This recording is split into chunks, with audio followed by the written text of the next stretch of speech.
Hey everybody, welcome back to Pillars of Eternity. We've got our friend Aloth here, and he's actually a wizard, it turns out. And that is evidenced because of the fact that he has a grimoire. Wizards have the ability to learn a staggering number of spells, but they're limited by the capacity of their grimoire, so you can have 4 per level. He's got 5 currently, we're going to leave them as is, but he's got Dazzling Lights, which decreases enemies' will and leaves them dazed. Fan of Flames, causing burn damage to anyone in the area of effect. We've got Sunless Grasp that does freeze damage, and then we have Minor Missiles inflicting crush damage. So, depending on how or what type of enemies we run into, we have a lot of different types of damage at our disposal. So, we had the guy up here ask us to go and clear out this temple underneath, and that's something we could do, I suppose. I'll see what I can find. Beneath the veins are crude carvings of a sun rising over 3 stars. Oh, who is this? Whoa. Feel a vibrant history contained in his essence of this man's soul. Voices from its past seem to call out to you. Let's reach out.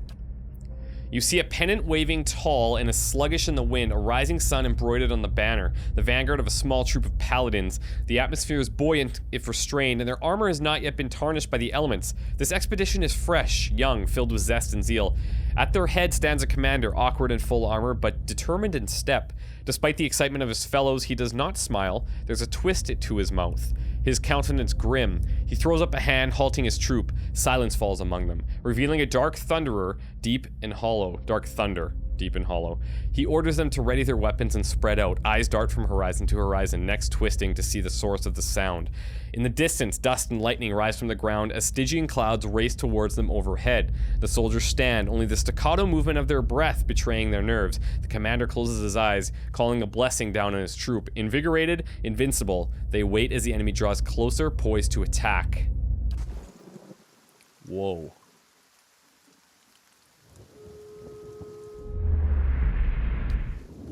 So is he... Can only I see this guy?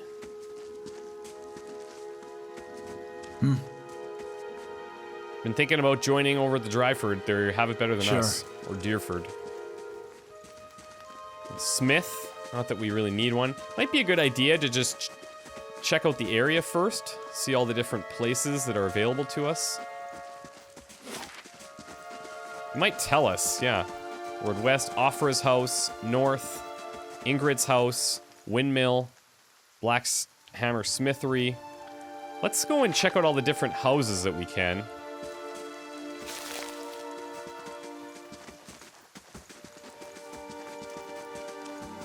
Just so we kind of understand the lay of the land.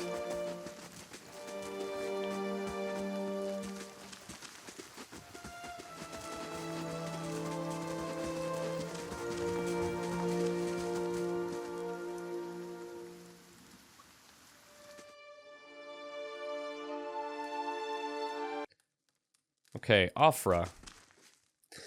A dear wooden woman is standing in front of the fireplace, humming a quiet tune to herself, or perhaps to her unborn child, for she is clearly quite pregnant. She turns her head slightly as you enter. Hail, traveler. Well, finally, I was starting to think... Oh, the woman makes a startled noise when she turns around and sees you. Oh, I'm sorry, I was expecting someone else. She gives you a cautious smile. Can I help you? Yeah, I just arrived here. I thought you'd know the locals. You were one of the caravans? Master Odima's by chance? Actually, yes. You knew him? Well, no more than most here, I'd say. He doesn't usually come this way, but they say he's a reliable old fellow. Wait, why do you say new?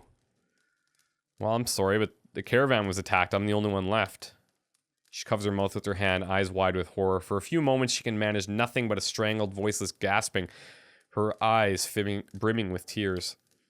I knew... Oh, I told her it was a dangerous path to take. Kaliska was always so certain she could take on any danger. Oh, this is her sister. Oh, yeah, oh, my poor sister. I'm sorry, stranger. I can't believe she's gone. Okay. If only I hadn't called her here, if I hadn't written to her, she might still be alive somewhere. Solitary tear slides down her cheek. So, She mentioned she thought you needed help. Perhaps I can help? It's kind of you to offer, but I don't know if I can impose this on you. It's not a small favor.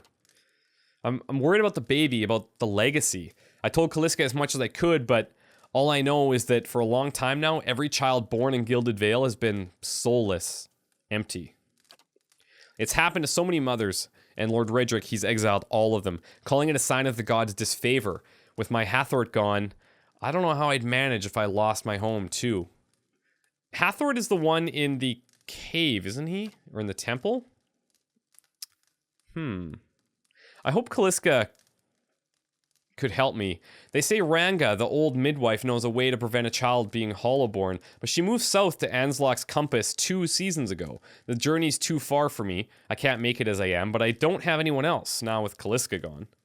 Please, can you help me? I mean, I suppose I can. I kind of feel like, you know, we weren't super close with Caliska, but she helped me through that first dungeon that we went through. And she did help me find the berries when I was 6, so, I mean, the least I could do is maybe help out her sister. You've earned a reputation. Reputations can be held with communities or factions in the Eastern Reach and will affect how members of that group respond to you. In some cases, friends or enemies of those groups will also react to your affiliations. Helping a group will increase your positive reputation with that group. Harming a group will increase your negative reputation. It is possible to have a mix of positive and negative reputation with a group if you help and harm them in equal measure. Okay, so, oh gods bless you. Here, I'll give you coin to pay her with. You needn't trouble yourself with that. I think it's a drink she fashions it out of. Well, I'm not sure, but shouldn't be too much of a burden to carry back. Anslock's Compass is what we call the lagoon to the south. You'll have to cross the wilds to get there, and that's what keeps me from trying it myself. Thanks again, truly. You'll be saving us both. Okay. Speak with Mother Ranga. Hail and well met. Is there any chance you could tell me a few things about Gilded Vale? What would you like to know? What about the village just in general? Let me think. We're farmers mostly, but there's always been work and opportunity for people coming in from elsewhere. In the old days, at least. The Black Hammer Smithery has been here a long time. That's Tuatanu's place, south of the mill. And then there's the Black Hound, just a ways south of here, she sighs, trailing off. I have to admit, I don't go out much anymore. With that horrible tree out there, things aren't like they used to be, but I don't have anywhere else to go. And these belong to Redrick? Yeah, the Redrick family has held title over these lands for generations. Their keep is northeast of here, past the Eastern Wood. I wouldn't go near, mind. He doesn't see visitors or petitioners, not these days. Some people might say that, well, there are some bad seeds in that line. A weaker soul. Maybe that's why... Well, never mind. I'm sure Lord Redrick has his reasons. Okay. Now this stuff, I imagine... I'll see what I can find. If we were to take something, we'd be stealing it. So I'm gonna hold off on that.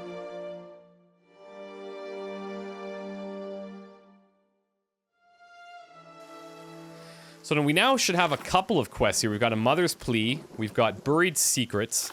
My only concern is that I'm not sure what we're gonna run into down there. Here we go again. As you feel a vibrant history connecting the essence of the man's soul, voices call out to you. Let's reach out. You see a lone man standing in a field. He looks around, surveying the crops. Occasionally, he bends to examine a leaf up close. He is intent on what he is doing, completely absorbed in his work. This man approaches him from behind. He moves slowly, but does not appear to mask his approach. In his hand, he holds a large sword. There appears to be no malice or hatred in the man's demeanor. He almost seems pleased. The first man hears his approach and stands, turning away from the plant he was inspecting. His face breaks into a smile, and he opens his arms to welcome the approaching man. The smile freezes into a grimace as the second man thrusts the sword through his stomach, its blade now protruding from his back. His arms slowly fall to his side, and blood starts to drip from the sword onto the plants below the men. As the first man crumples to his knees, the second pulls the sword out, a tear slowly falling down the cheek of the still smiling face. What?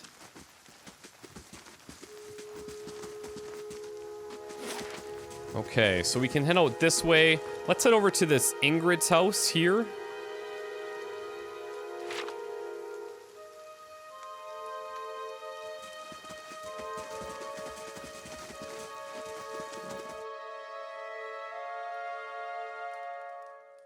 Now this we can see. What does she have? Deerwood, Part 2, The Broken Stone War. Okay. At some point, if we get a whole bunch of these books, I may do them in separate episodes, but if you'd like, you can just read this and then pause, or just pause it, and I'll go through so you can see everything.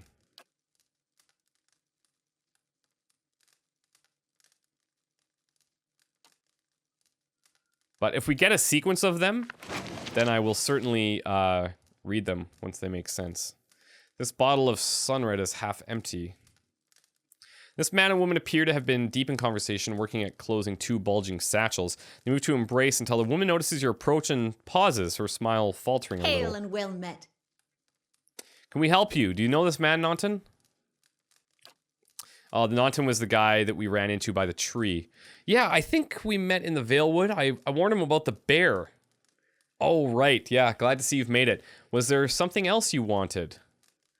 You two seem to be in a bit of a hurry. Yeah, I imagine so. We're packing for a trip, actually. I've been meaning to visit Defiance Bay, and, well, in truth, I think I've had my fill of this town. Is there anything you can tell us about this place before you leave? Only that you want to be moving on as soon as you can. You'll have seen the tree, I imagine, but the rot goes deeper. If you were looking for work, I'd say you have a better chance of it elsewhere. Okay.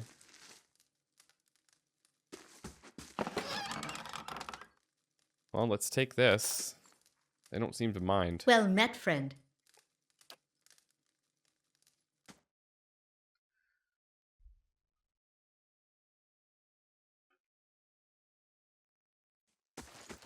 Alright, so, next, we've got the smithery, and we've got the windmill. Let's head up here.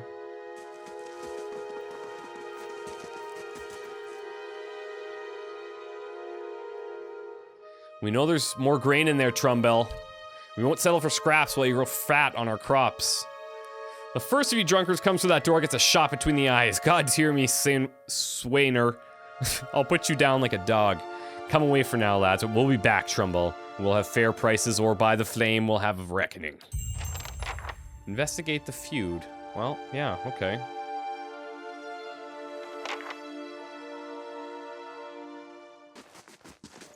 I don't suppose he's gonna just let us in. Well, okay, he did.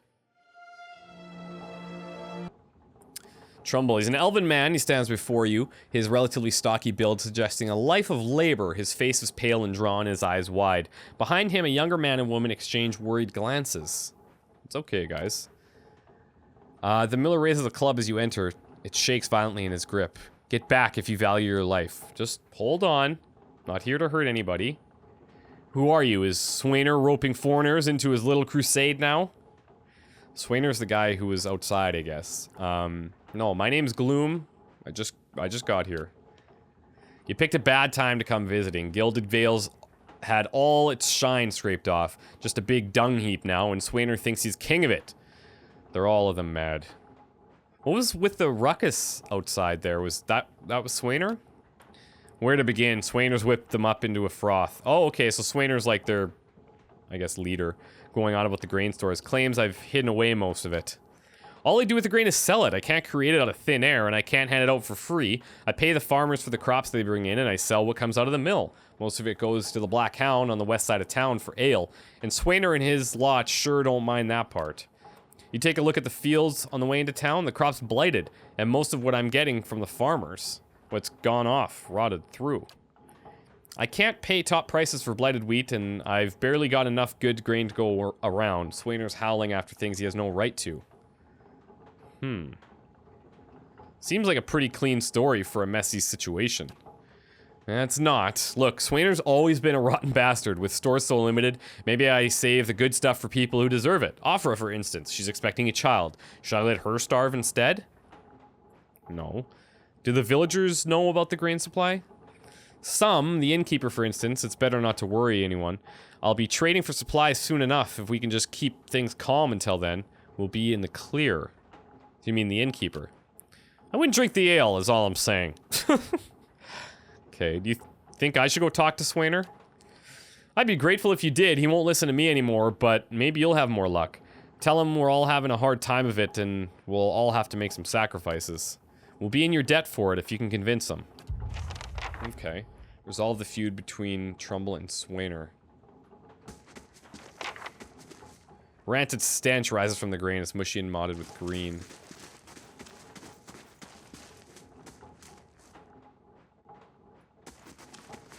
Okay. So, we've got a couple of things, actually, that we can take care of relatively soon. We've got some tasks. I'm not sure the difference between a quest and a task, exactly. Swainer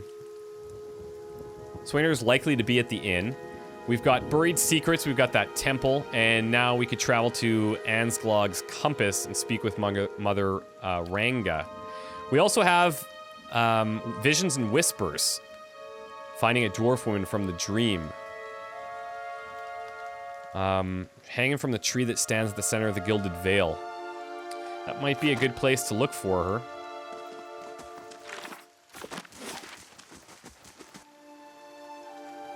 I wish we could travel actually on the map itself, but...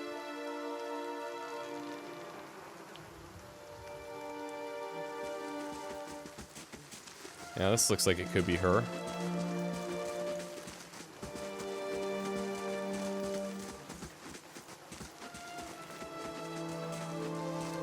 Oh, this guy's name is Eder. He was the one who had mixed up with the guy who pointed us towards the bear. The squat, distended body of an elderly dwarf woman dangles from a thin, crooked bow that sags at the tug of her noose. The bloated purple flesh of her neck, worn away in patches like moth-eaten linen, bulges over the rope that suspends her, and her lifeless head lolls forward rigidly from one side to the other when the breeze shifts. You perceive a faint glow around her that casts no light on the surroundings, but there is a tepid warmth to it, and you feel somehow that you could reach out and touch it. Not with your hands, but with some aspect of yourself that has no worldly dimension.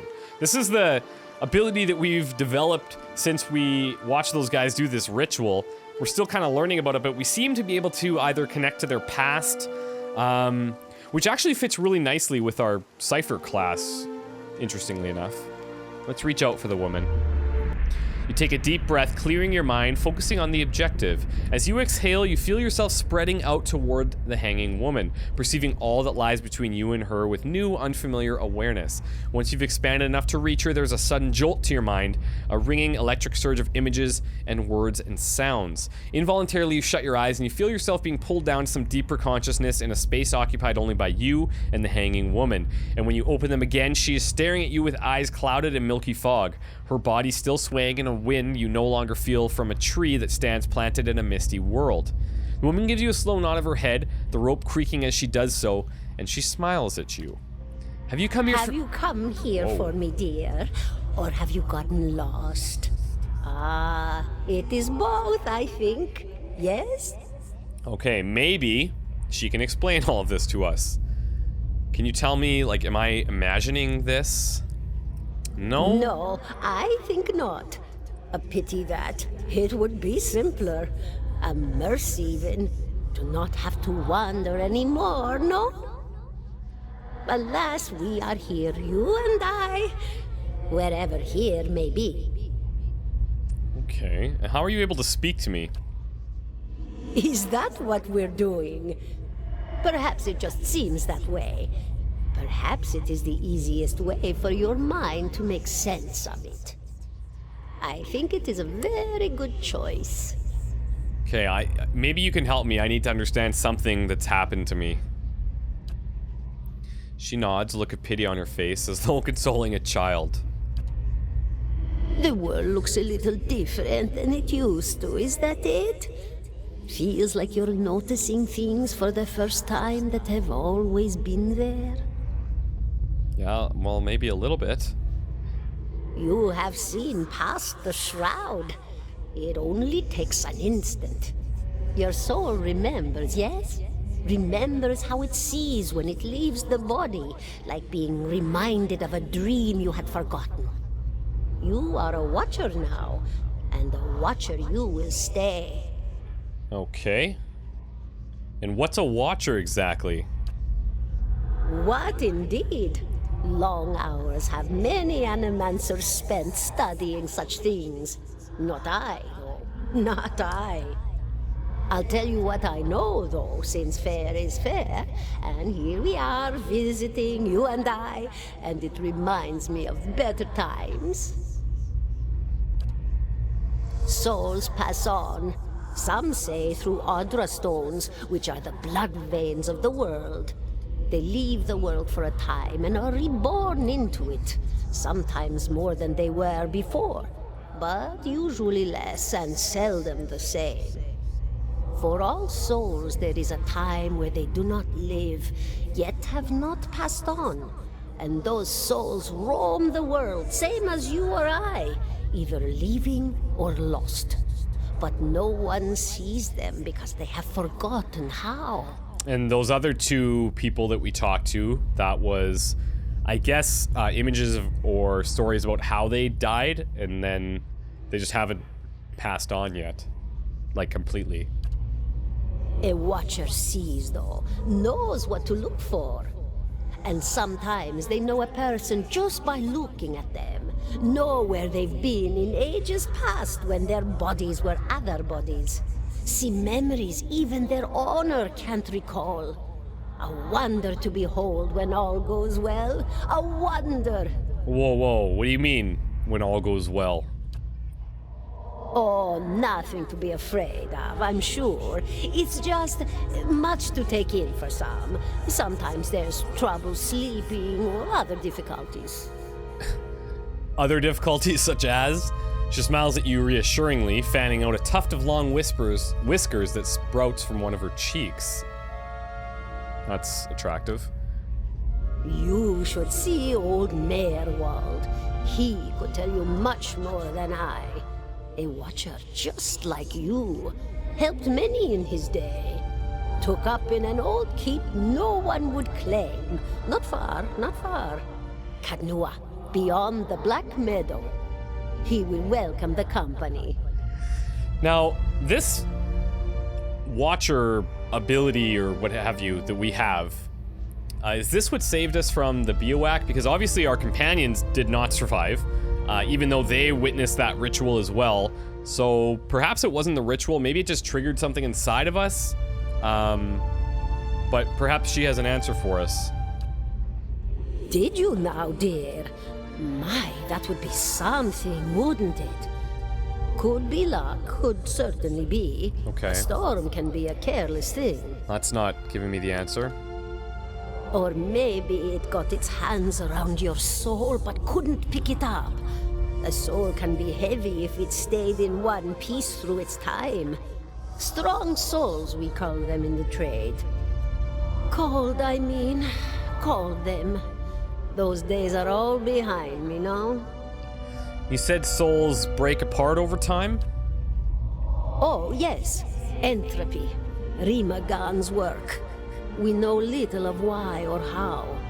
We lose pieces of ourselves when we die and pick up pieces of others when we are born again, but less than what we lost. We tried to stop it with the animantic sciences, but with little success. A very small few resist Rimergan's influence and stay together through some force of defiance, at least for a time. But they all succumb eventually, I think. Look, I want to know something about you. Who are you? Me? I'll bore you to tears, though. I don't think so. And here I thought you'd come to visit me in particular. Caldera de Baranzi, of the Valian Royal Academy of Animantic Sciences.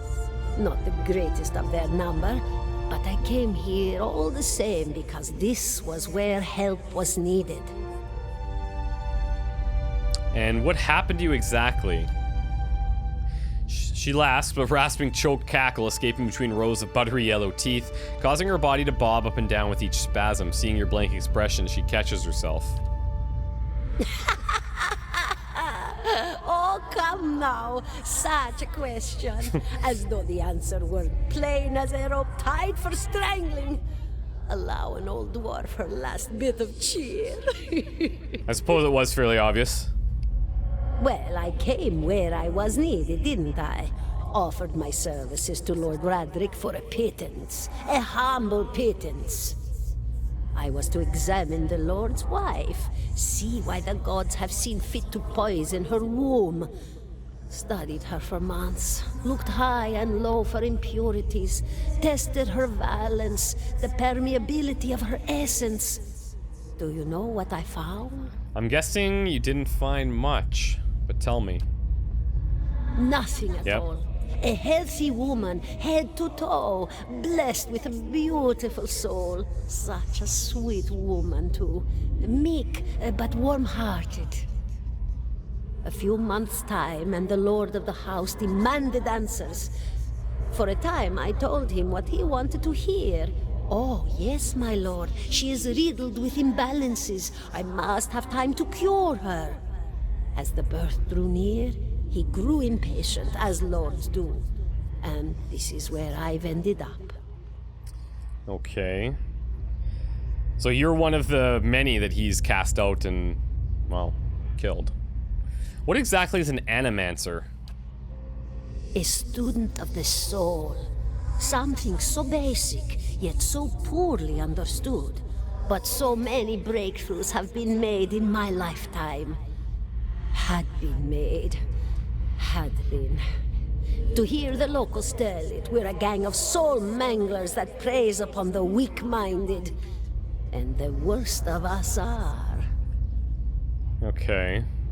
So, there's good and there's evil animancers. She, I mean, says she's good, but she's explaining that there are some terrible ones out there. But the best of us? The best? Inspirations. Miracle workers. My parents were soul twins. Miserable before they met, empty inside. It was an animancer who helped one find the other. Turned their lives around. You wouldn't believe the stories. Amnesiacs helped to remember their lives. The suicidal brought back from the brink of oblivion. The elderly afforded extra moments to say their goodbyes. How soon we forget when we're afraid. It's a fascinating science. A fascinating time to be alive in a place like Deerwood that does not control the research, no? I love the Valian republics for many things, but their recent caution will leave them behind, I fear. I do have a couple of other questions. Of course, dear. But maybe not.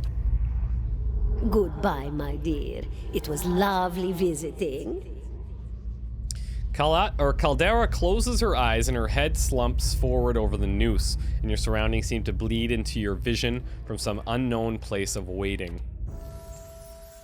Are you alright? You seem lost right now. Yeah, I'm fine.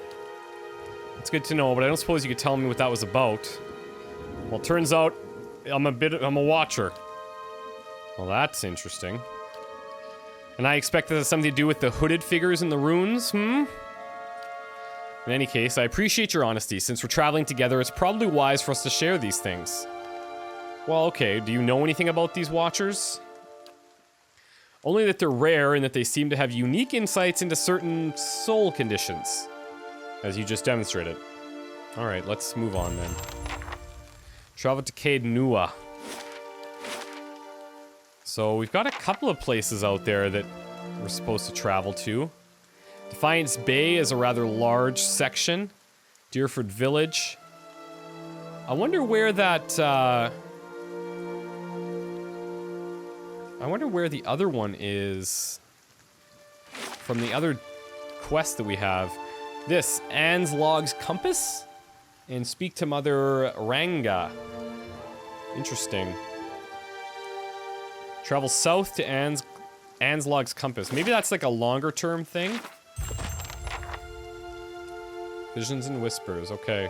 So we did gain another level here, which is great. We've got a couple of points to use.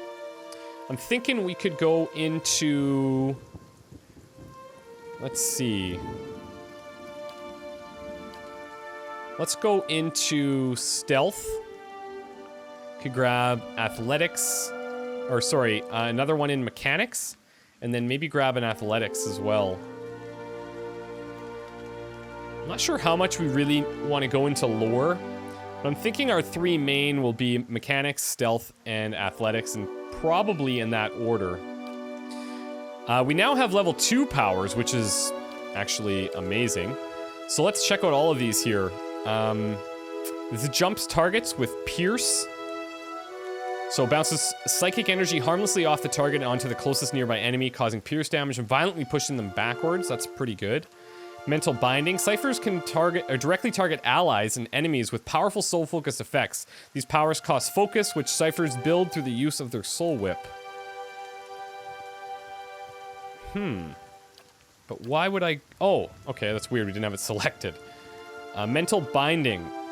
You can paralyze, cause it to emit a shockwave that can leave nearby enemies stuck, or rooted, unable to act, but unable to leave their current location. Okay. Mind Blades. Slashing blade of force that attacks them before leaping up to 5 additional targets. 15 to 20 slash damage. Phantom Foes. Invades the minds of targets in the area of effect, causing them to believe they are surrounded by phantom foes, leaving them flanked for their duration. Okay, that means anything else that happens to them will hurt a little bit more. That's probably a good one. Psycho-Vampiric Shield. The cipher uses the target's strength of mind against it, stealing a portion of its resolve in order to better deflect incoming attacks. That's actually pretty good as well. Recall Agony. Causes the target to relive the psychic trauma of an injury moments after receiving it, experiencing the damage all over again. So if we're able to do damage, then you do Recall Agony. I guess it just does it again. I like being able to paralyze these guys.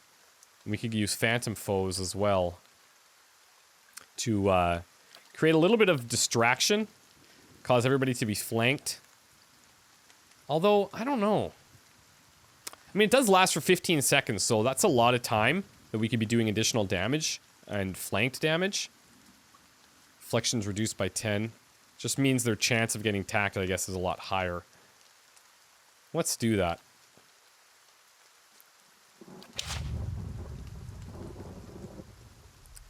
Okay, and so now we have our level 1 spells, level 2 spells, and the Crucible of the Soul attacks Fortitude, 1 per rest. The Watcher unravels the vital essence of his or her enemies, gaining endurance in the process. A per rest ability can only be used a set number of times before running out of uses. For example, an ability that has 3 uses per rest may only be used 3 times. To regain these uses, the character must rest.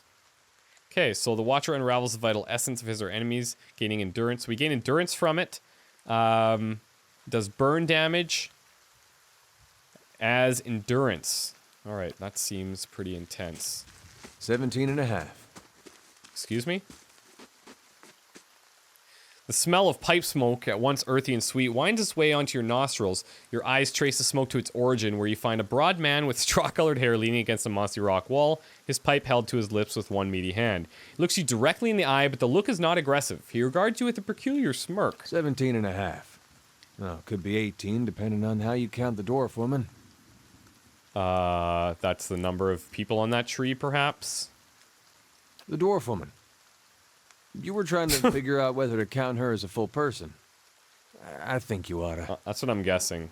The people hanging from the tree. 18 of them. Yeah. Well, last I counted, anyway. Is that what you people do for fun around here? Count the dead people? Name's Eder.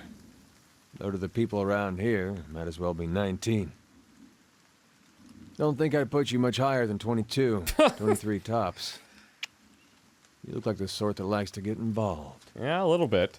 What makes you think I was interested in the dwarf woman? He must have seen something. His brow arched, his smirk broadens. I was smoking over here, saw you staring at her. Twice I refilled my pipe. You never so much as blinked. Huh. Your mouth was so slack I took you for a Radric at first. Well, to be fair, I've been a bit out of sorts lately. Of course, we all got our bad days when we stand perfectly still and stare at corpses for a while without blinking. Eder, do you know what a Watcher is? Careful, friend. Best not use that word round here. Okay. Could be any number of Radric bootlickers within earshot. Ciphers, animancers, Watchers. We cover off 2 of those, so that's good. Same thing in the eyes of folks around here. Radric especially. They come through these parts all the time with their cures, preying on the desperate. None of them are who they claim to be. Of course, seeing you with that funny look, I'd be halfway inclined to believe you were having some kind of communion with that dwarf. Either case, maybe I'm not 19 after all. No offense. Why, you think it's gonna be me first, is what he's saying.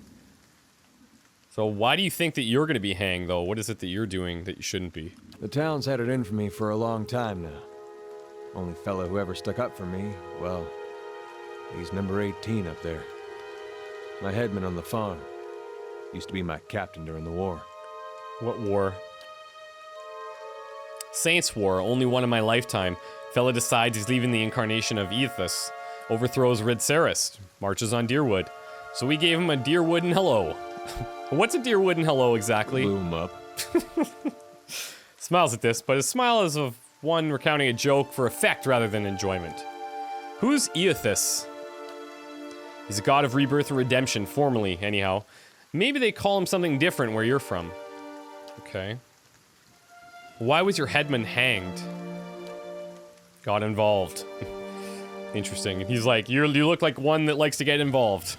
Great. Redrick sent men down here the other day, said they had it on good authority someone in town was working with Kolsk, plotting Redrick's overthrow. Said if he didn't come forward right then and there, they'd hang every last one of us. No one was coming forward, so Swithin, that's my headman, he steps up and he says it's him. They took him at his word. Bound to happen sooner or later, if not for plotting against Redrick, then for protecting me. What's the town have against you that's so much? Pick the wrong god. That's what it comes down to. Used to be a lot of Aethys worshippers in Gilded Vale. That mess of rocks over there owns a temple to him, to give you some idea. I see. A temple that we had ventured down into.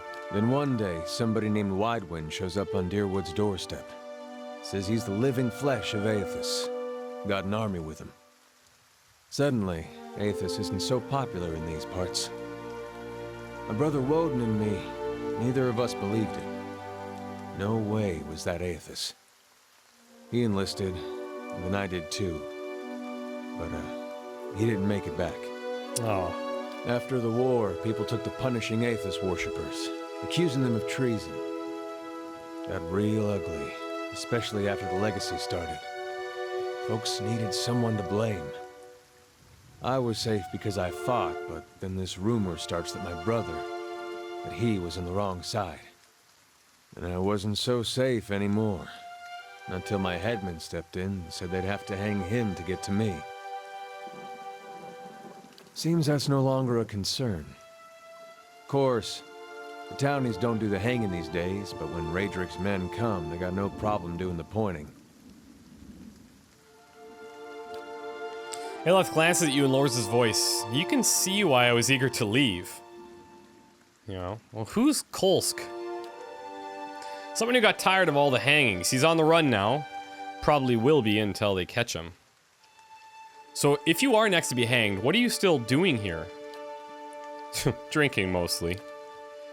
Point of fact, I'm on my way out, just haven't figured where I'm going yet. Not a whole lot of places out there that don't think Waidwin's legacy started with Waidwin. Well, if you're going, we're not sticking around here for too much longer. We could go together. Where are you headed? Just some place called Caed Nua. There's an old watcher there who might be able to help me. Seem to remember hearing something about that years ago. He tamed that place.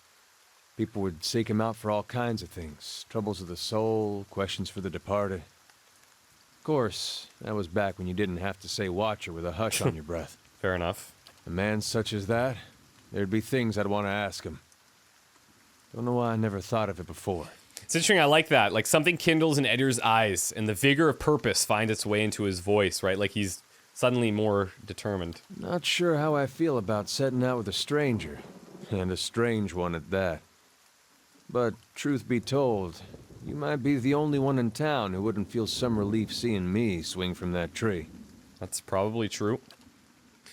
And there's a fine reason if I ever heard one. All right, then. Guess I'll do some sightseeing. Long as you're not the one picking the sights. Tilts his head forward and gives you a pointed look. Let's get going then. Beautiful. So, this is great. We were forming a little group here. This is actually going pretty well. I think what we'll do Sure. is probably head down into this, what used to be a temple anyways. Let's just get a better look at our group here now. And, yeah, and then we'll go from there. So, let's just check out Eder here a little bit. He is, let's see, he's got a medium heater shield, he's got a saber that does some slash damage, 14 to 21. It's not bad. I mean, we could give him the pole axe. It is slow, though. So it might be better off just sticking with what he have, considering the damage isn't that much different. Can we inspect? Oh, we have to inspect actual items. Let's see. So he is a third level fighter. Race is metal folk. He's a drywood farmer. Interesting. He's been in our party for 10 minutes. That's pretty good. Okay. His ability is constant recovery. So he's charged by the rush of battle. The fighter will continually regenerate endurance at a modest rate. That's awesome. He's defender. User is 0.8 times attack speed plus 2 enemies. Or plus 2 enemies engaged. The fighter adopts a more conservative combat strategy, concentrating on defending incoming attacks. The fighter receives a bonus to deflection and increases his or her number of engagement targets to 3, but at the expense of attack rate. So, in a way, that he can kind of tank a few things by increasing his deflection and then doing so against multiple enemies. This is a passive, so all folks have an indomitable spirit that rises to the challenge when things look grim. Whenever a folk's below 50% endurance, they get a bonus to accuracy and damage. That's actually huge. And he's got knockdown, so similar to Kaliska. Shoves an enemy with enormous force, knocking them prone, but causing little damage. And then he's also got rapid recovery, so boosts the fighter's hardiness, and his weapon focus is ruffian. So he trains with sabers, stilettos, clubs, pistols, and blunderbuss, gaining accuracy with all of those weapon types. Very cool. Very happy to have you here, and looking forward to see what you can do. Okay, we'll take a break. When we come back, we're going to head down into this temple, see if we can't help out that poor soul. And then I guess after that, we would be going to Merwold, I think. So we've got this. Eder's agreed to travel with me. He seemed to have questions about a watcher that might be able to answer. After telling Eder that I was headed for Caed Nua to see its lord, an old watcher named Merwold, he expressed that there were things he'd like to ask Merwold as well. But we also need to travel to Caed Nua, southeast of the Gilded Vale, and we also need to travel to Anslog's compass. So yeah, we're a bit busy. We could try and just resolve this feud. We could take care of that after we go down into the temples. So, we'll see you guys soon. Wish me luck. Bye.